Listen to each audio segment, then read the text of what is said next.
Good morning to one and all, and welcome back to another segment of Practical Parsha, taking the weekly Parsha and applying it on a practical level to our lives, making it relevant and real for us as we live our lives in this complicated environment, complicated world, and living from the authentic traditional teachings of the weekly Parsha. This week's Parsha is Parsha's Vayishlach.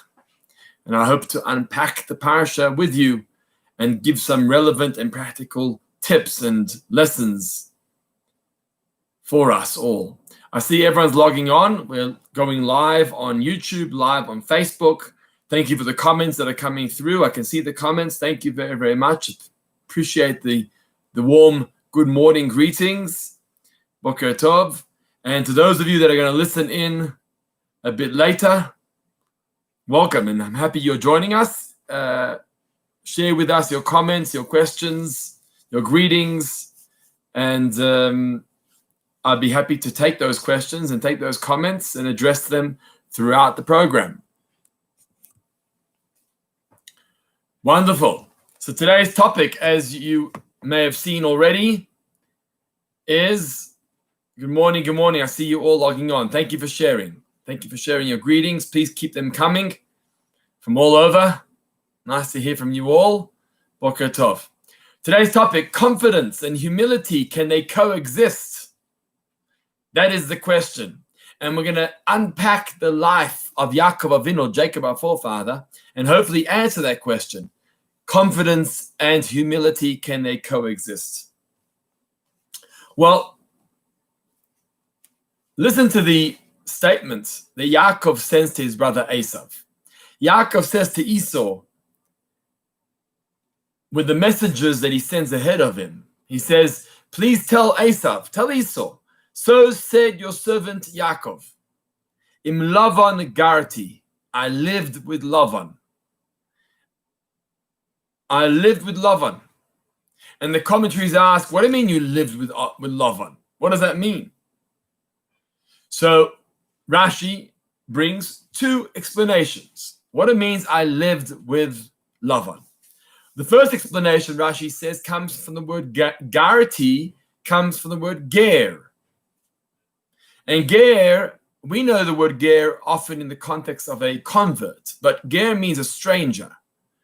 And this is exactly what Yaakov was telling Lavan, that there's no reason to hate me. There's no reason to be jealous of me. I never became anyone important. I never became any minister or any officer or any high-ranking individual in the house of Lavan. Im Lavan garti. All I was a simple man. I was a stranger in a strange land. There's no need to hate me. There's no need to be jealous of me. There's no need to be concerned with the blessings and the brachas that I received from our father Isaac, Yitzchak. Don't worry. That's the first explanation that Rashi brings. The word garti comes from the word ger, which means a stranger, because I was just a stranger in the house of Laban. The second explanation Rashi brings, that garti comes from the same word or the same lettering as Taryag. Taryag mitzvot, the 613 commandments. So what did Yaakov mean? Im Lavan garti. What did he mean that I lived with Jacob, with Lavan? I lived with him, and despite living with him, I did not learn from him, but rather garti, I kept the Taryag mitzvot. I was able to be observant. I was able to keep the Taryag mitzvot, the 613 commandments, despite living with Lavan, who was a crook and a thief and immoral and unethical. Nonetheless, I was able to hold my own. Now, these two explanations seem to be contradicting one another. Why? Because the first one expresses a feeling of humility. What does garti mean? Garti means I'm like a ger, like a stranger. What am I? I'm no one. A sign of humility of Yaakov Avinu. He says to Esav, I'm no one. What are you jealous of? What are you upset about? I went to Lavan's house for all these years, and I came back a nobody. Ger, that's all I am. So it's a sign of humility. On the other hand, the second explanation is, I lived with Lavan, and despite his toxic environment, negative environment, I held my own. I held the mitzvot together.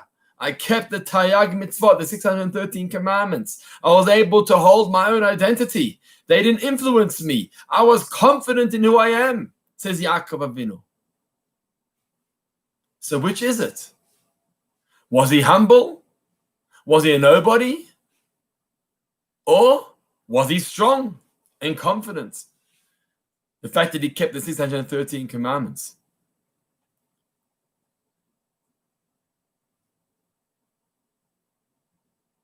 They tell a story about a Hasidic master, a Hasidic Rebbe, who wanted to keep and make sure that he was in check with these two virtues.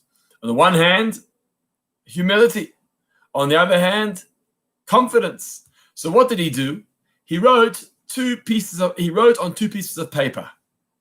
On one piece of paper, he wrote the words of Avraham Avinu, which says, Anoichi afar ve'efer. What am I? I am dust and ashes. That's all I am, says Avraham Avinu. So this Hasidic Rebbe wrote that on one piece of paper, Anoichi afar ve'efer. What did he write on the second one? On the second one he wrote, Bishvili nivra ha'olam. The world was created for me. It's a teachings of the sages, of Chazal. The world was created for me. Bishvili nivra ha'olam. And he had these two pieces of paper in his pocket. And whenever he was feeling overconfident, maybe haughty, egoistic in a way, he would pull out the piece of paper that reminded him and said, I am just dust and ashes. You have no reason to be haughty. You have no reason to be overly egoistic. All you are is dust and ashes. But then he held on to that for a bit too long, and he started to feel a little humble, inadequate, incapable. So he put that paper away, and he would then pull out the next one, which said, the world was created for me. Meaning, I play a role here. I've got to be confident in who I am. I'm an individual who has what to contribute to the world. And then he would look at that. And then after a while, he would get so confident and so upbeat that he would put that away and pull out the next one. And the other piece of paper said, all I am is dust and ashes. And that's the way he would level out his life. But the question is, can the two coexist? Yaakov Avinu, he on the one hand expresses an expression of humility. On the other hand, he expresses an issue of confidence. I kept the mitzvahs. There's another question we can ask, which may help us answer the first question. And that is about Yaakov Avinu's strategy here. Yaakov, what does he do? He divides his family into two camps. When Esau is coming towards him, he divides his family into two camps. It's a strategic move. It's a strategic move because he says if Esau attacks the one, then at least the second will get away. That's Yaakov Avinu's strategy. And in fact, what do we learn from him? We learn from him that one can't only rely on miracles. You can't only rely on prayer. You've got to strategize correctly. And so dividing the camp into two is a strategic, clever move of Yaakov Avinu. The question the commentaries ask is, where's your faith in God? Where's your faith? You want to prepare for battle in case it happens? Okay. But to split the camp into two because Esau may attack the one, really? Don't you have faith in God that he will look after you? And if you have to go into battle, he'll still look after you? But do you have to split the camp into two because you may attack one and therefore you have the other? The commentary ask, what about faith and trust? Was it really, really necessary? Was it really, really necessary to split the camp into two? So what do the mystics tell us? At the splitting of the camp into two was more than just splitting the family. There was a spiritual, emotional process that Yaakov Avinu was going through here. It ties into the first point, where he, on the one hand, expressed an expression of humility. What am I? Who am I? I'm just a stranger. At the same time, he expressed an expression of confidence that I was able to keep the 10 Commandments even while being in the house of Lavan. These are the two camps of Yaakov Avinu's strategy.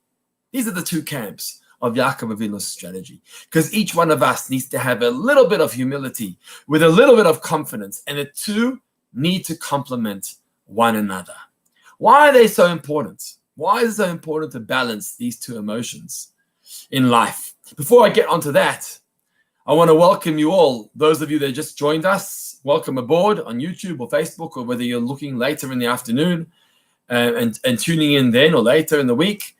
I'm happy you've joined us. Please share your comments, your questions. I see some comments coming through already, and one is Yaakov Avinu kept the Torah before Matan Torah, when the Torah was given. Exactly. Thank you for pointing that out. So Yaakov Avinu is saying that I kept the Torah in the house of Lavan even before the Torah was given. That's exactly true. Thank you for sharing that comment. And that makes sense for the phrase that I kept the mitzvahs while being in the house of Lavan. If there's any other further questions or comments, feel free to post them in the chat box on either Facebook or YouTube, and I'll be very, very happy to engage. Thank you. Let's move on into the Yaakov Avinu's strategy. So let's talk about the Yetzer Hara. We've all got this Yetzer Hara inside of us. It's the small demon that sits inside of us and tries to, talk in our ears, convince us to do things wrong. It's okay, justify certain things. That Yetzer Hara is Esav. But it's not always Esav outside of us. It's often Esav inside of us. Inside of us, we've got that Esav that challenges us, that takes us on, that questions us. Well, there's two ways that Esav fights his battle. There's two ways the Yetzer Hara tries his luck in convincing us. The first is quite simple.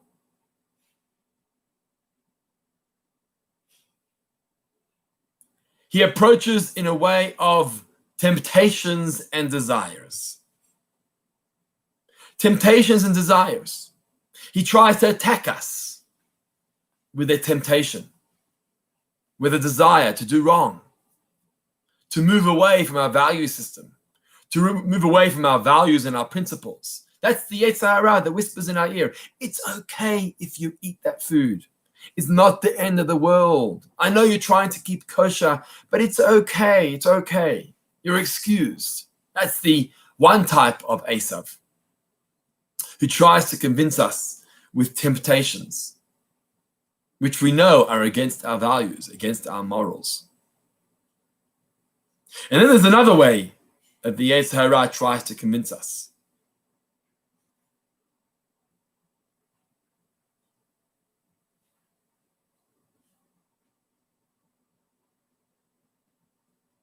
And that is in our observance, while observing, is where he comes in again. Before I explain that point, the verse says, Yaakov Avinu said a prayer. He says, Hatzilei, please save me. Miyad achi, miyad Esav. From the hand of my brother, from the hand of Esav. Miyad achi, miyad Esav. Why the two terms necessary? The hand of my brother and the hand of Esav, it's the same person. And here's the point. Esav attacks in two ways. He attacks in the way of being Esav.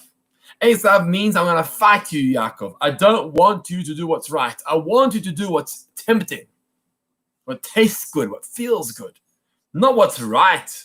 What's this value system and these principles which you live your life by? Do what I tell you to do. Do what's enjoyable to do. That's the first type of Esav. But then there's another type of Esav, and that's the one that comes dressed as our brother. Miyad achi, from the hand of my brother. What does it mean that Esav is my brother? It means he starts to look like me. The Baal Shem Tov spoke about the Yetzer Hara who's dressed in a strimal. Those strimal, those fur hats worn by the Chassidim and the frak, the dark, shiny, black kapotas that are worn by the Chassidim in Yerushalayim or wherever else it may be. Says the Baal Shem Tov, the Yetzer Hara can come dressed like that too. He's your brother. He looks like you. He looks like you. And what does he try and do? He tries to push in haughtiness. He's not going to stop us from doing it. He's not going to stop us from doing it, but he's going to tell us, do it for different reasons. You're becoming well known, or you're accomplishing a specific goal, or you're gaining in a particular way. All the mitzvahs that tzedakah you give, the charity you give, is bringing you prestige in the community. All of the ulterior motives of haughtiness and selfishness and ego is what the brother tries to convince us. He doesn't say, stop it. That's Esav. Esav says, stop it. Rather follow your temptations. Rather follow your desires, even if they're against Torah and religion. Our brother, Miyad Achid, my brother, he says, no, I'm dressed like you. I believe in what you're doing. But at least gain something. Don't just do it for the sake of doing it. Don't just do it for the cause, as we say. Do it because you can gain out of it. You'll gain some friends, you'll gain some contacts, you'll gain some prestige. That's why you should do it. The haughtiness and the confidence.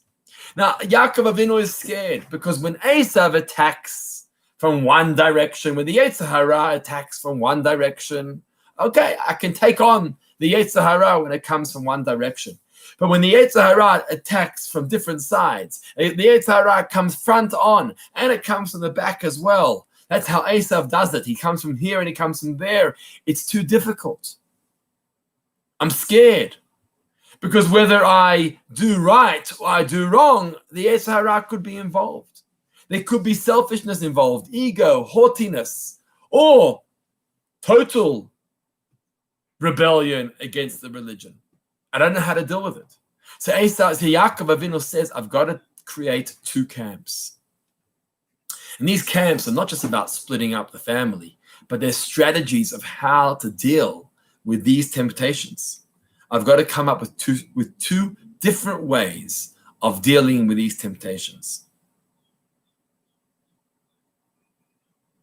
The first is of humility. And humility tells the brother Esav, or the holy brother, the humility says, I don't want to take on haughtiness. I don't want to be haughty. I don't want to be selfish. I don't want to be egoistic. I want to do what's right, but I want to do what's right for the right purpose. So if you're going to attack me by forcing me to become egoistic and selfish, I'm going to respond and say, nuh-uh. I'm going to do this act, whether I gain from it personally or I don't gain from it personally, I'm going to do it. You know why I'm going to do this act? Because I know it's right. It's right for God. It's right for the Torah. It's right for my people. It's right for my community. Volunteering is an example of that. It's so hard to find volunteers that want to give of themselves for the sake of the community. It's something that communities have lived off from years and years. Communities can't survive on their paid employees, rabbis, lay people. It needs volunteers to help. But volunteers who help give of themselves for no personal gain whatsoever. Let me guarantee you, you become a gabbai in a shul, there ain't personal gain there at all. Let's make that clear. You're totally giving of yourself for the sake of the community. That's what it's about. And so Yaakov Avinu says, if you attack me and you want me to become haughty and selfish, I'm going to push back. I'm going to push back with humility. I'm doing this for your sake, for the sake of the community, for the sake of God, for the sake of the other, rather than the self. And that's the first line that Yaakov responds with. I'm not going to allow myself to follow the advice of the Esav, the demon, who wants me to gain, to earn, to become selfish through this process. That's on the one hand. On the other hand, there's the Esav inside of me that has a different strategy. And his strategy is to convince me to do wrong with deceit and temptation. Things look good. Food looks good. I enjoy what I see. I enjoy what I eat. Let me do what I like. I want to be who I want to be. Let me do who I want. Values, principles. It's like Yosef HaTzadik, like Joseph in Egypt. Eventually, Yosef was becoming accustomed to the lifestyle in Egypt until he was about to sin with the wife of Potiphar, right? We're all like that. We get caught by temptation. That's the second side, the second strategy.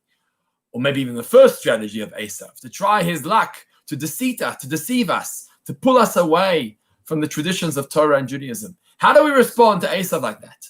What do we tell him when he tries to tell us, come on, you can eat that, it's okay. Come on, you can watch that, it's okay, don't stress. What do we respond to that? Here, we need confidence. We need strength to be able to say, no, I'm not going to do that. You want me to sin? I'm not going to sin because I'm strong. I'm confident in who I am. And therefore, the way I take you on, you Esav on, is by strength and confidence. How could I lower myself? How could I leave my traditions? It's like Yosef HaTzadik. When he saw the vision of Yaakov, his father, he realized, how can I, Yosef HaTzadik, Ben Yaakov Avinu, the son of Jacob, how could I possibly sin with the wife of Potiphar? And he held himself back. She tried to squash him. She tried to tell him, who are you? What do you have going for you? Your family's not around. Who cares? Does it really matter if you sin? And that's how she tried to convince him to actually transgress. What's the big deal? Who's going to know? It says, Yosef, what do you mean, what the big deal?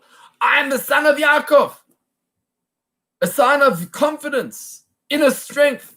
I'm the son of Yaakov. How can I possibly think about sinning?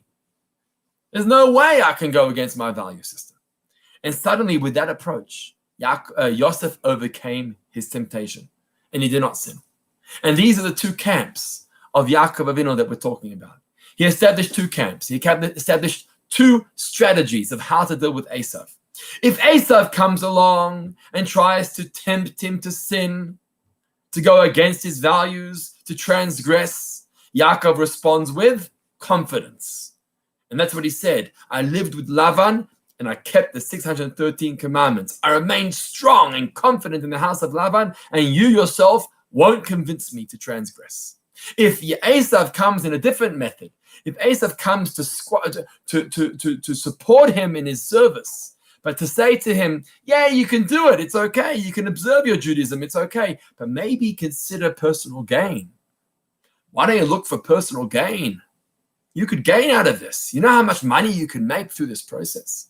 You know what prestige and contacts you can make through your communal position.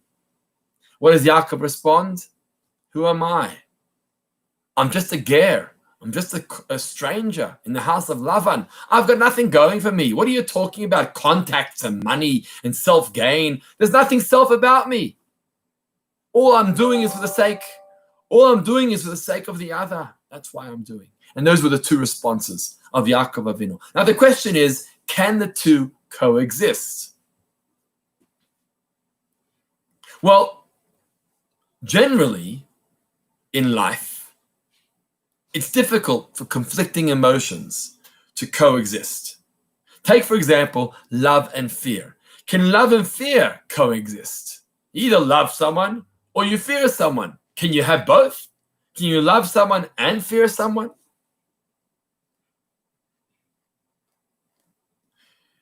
Well, emotionally, not so. It's not the case. If you have one, you can't really have the other. If you're humble, you can't really be confident. If you're confident, you can't really be humble. But in Judaism, it's different. Why? Because in Judaism, that's not the means to an end. That's not the end goal. The end goal isn't the love and fear. The end goal isn't the humility or the confidence. The end goal is serving Hashem, serving God. That's what we're all about, serving God. When it comes to the common goal is serving God, there's different ways of getting there. And love and fear actually agree. Normally, when you talk about love and fear as their own emotions, they don't agree, they're conflicting. But in this particular case, in Judaism, love of God or fear of God actually both believe in the principle of serving God. And therefore, we are able to love God and fear God at the same time. And so too, when it comes to the strategies against Esav, against the demon inside of us, when we talk about humility and confidence are generally conflicting. That's true. But in this particular case, they share a common goal. The goal is service of God. That's the goal. And that's above the two of them. So both confidence and humility both agree that we're here to serve God. There's just a different strategy. And so in that particular case, they can coexist because they share a common goal. The moment you share a common goal, it's okay if you're different in nature. It's okay if you're different in nature.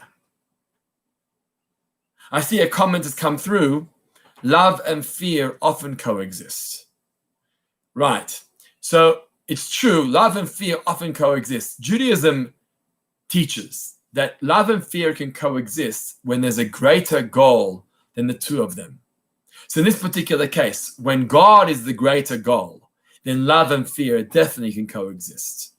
When love is a means of its own and fear is a means of its own, it's very difficult to balance the two.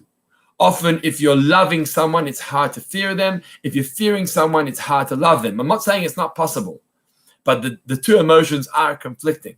When you have a common goal, it makes it a lot easier to merge the conflicting emotions. And so it is over here today with confidence and humility. Yes, confidence and humility are conflicting, but when there's a common goal of serving God, then they both suddenly are able to work side by side with each other, to complement one another, to support one another in the service of God.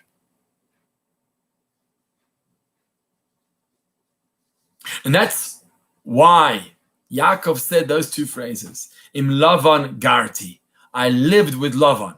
On the one hand, who am I? I'm a stranger from the house of Lavan. I've got nothing going for me. And there's nothing haughty or selfish about me. I'm here for the sake of the community. I'm here for the sake of God. I'm here for the sake of the other. Let's not think to ourselves, what can I gain by doing a favor for someone? What can I gain if I involve myself in the shul or in the community or in a soccer fund? We've got to practice like Yaakov Avinu.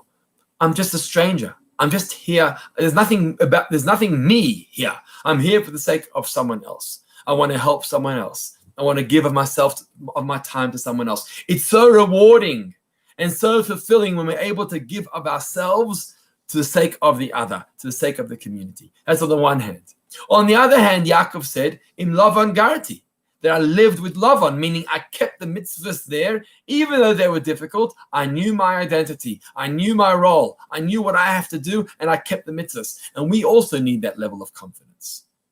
The moment we start questioning, do I have to keep kosher? I normally do, but now it's different. Or the moment we start questioning our standards or our values, we must kick in with confidence and say, I know who I am. I know what my responsibilities are. I know what my values are. This is who I am. I'm not going to allow Potiphar's wife to entice me to sin. I'm not going to allow Esav to entice me to sin because I know who I am. And that's the confidence that I have. And so in Yaakov's life, confidence and humility did coexist. And in our lives, confidence and humility is an important balance to have a bit of both. Both emotions are important in the functioning of an individual. We've got to be, and our children too. We've got to be confident, but we also have to be humble.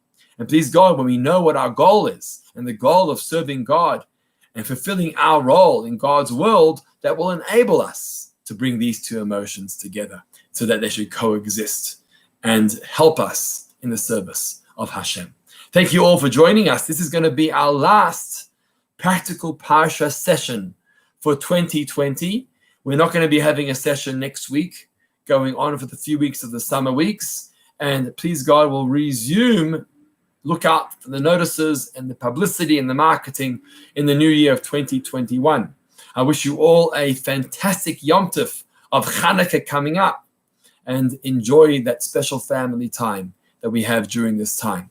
So important during this challenging time of Corona, of lockdown, to embrace our family, celebrate our family, and enjoy the Festival of Lights.